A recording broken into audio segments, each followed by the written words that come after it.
How to fix not authorized to join this experience due to privacy settings.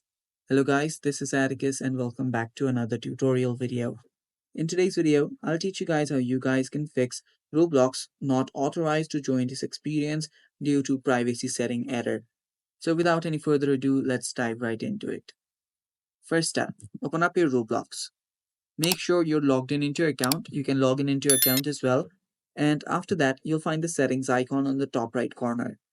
Tap on that and then choose settings. After you're on settings, first thing that you'll need to do is head over to this account info. Right here, you will see your personal info, that is your birth date. So right here, make sure that your birth date is uh, on the date which makes you above the age of 13.